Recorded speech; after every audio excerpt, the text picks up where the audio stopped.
రేపే మనకు గురు పుష్యమి చాలా శక్తివంతమైన రోజు. ఈ రోజున మర్చిపోకుండా ఈ యొక్క వస్తువుని కొని ఇంటికి తెచ్చుకుంటే చాలండి, ఖచ్చితంగా కుబేరులవుతారండి.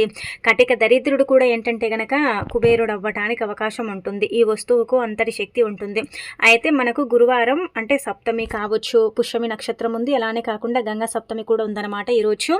ఈ రోజున ఏంటంటే గనక చక్కగా మీరు గుర్తుపెట్టుకోండి, అంటే ఉదయాన్నే లేవండి. ఉదయాన్నే లేచి ఇల్లంతా కూడా క్లీన్ చేసుకొని ఇంట్లో ఏంటంటే గనక పసుపు నీళ్లు చల్లుకొని మనం శుచిగా స్నాన కార్యక్రమాలు చేసుకోవాలన్నమాట అండి.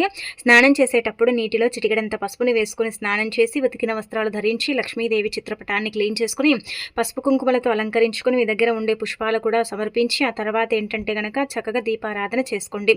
దీపం ఆవునెత్తితో పెట్టినా పర్వాలేదు, అలానే కాకుండా నువ్వుల నూనెతో పెట్టినా పర్వాలేదండి. దీపారాధన చేసి 2 అరటిపళ్ళు కానీ చిన్న బెల్లం ముక్క కానీ నైవేద్యంగా పెట్టి తులసి మొక్క దగ్గర కూడా దీపారాధన చేసుకోండి. అయితే ఈ యొక్క గురు పుష్యమి రోజున ఏంటంటే గనక చాలా మంది కూడా బంగారం, వెండి ఆభరణాలు కొనుగోలు చేస్తూ ఉంటారు. అలా కొనలేని వారు, అలా కొనలేని పరిస్థితి ఉంటుంది కదా, అలాంటి వాళ్ళు ఏంటంటే గనక కేవలం అండి ఈరోజు 10 రూపాయలు పెట్టి ఒక పసుపు ప్యాకెట్ కొని తెచ్చుకుంటే చాలండి, మీ సుడి తిరుగుతుంది. మీరు బంగారం కొన్నట్టే మీ జీవితం మారిపోతుంది. ఖచ్చితంగా లక్ష్మీదేవి ఇంట్లో తిష్ట వేసుకుని కూర్చుంటుంది. అదృష్టము ఐశ్వర్యం కూడా ఇస్తుందని చెప్పొచ్చు. అందుకే ఇలా మీరేంటంటే ఈ విధంగా అండి తప్పనిసరిగా ఏంటంటే గనక ఈ వస్తువునైతే కొని ఇంటికి తెచ్చుకోండి. ఒకవేళ పసుపు కొనడం ఇష్టం లేకపోతే ఆ ప్లేస్లో ధనియాలు కూడా కొనొచ్చు. ధనియాలు కూడా బంగారంతో సమానం కాబట్టి పసుపు ధనియాలు ఏవి కొన్నా పర్వాలేదని చెప్పొచ్చు.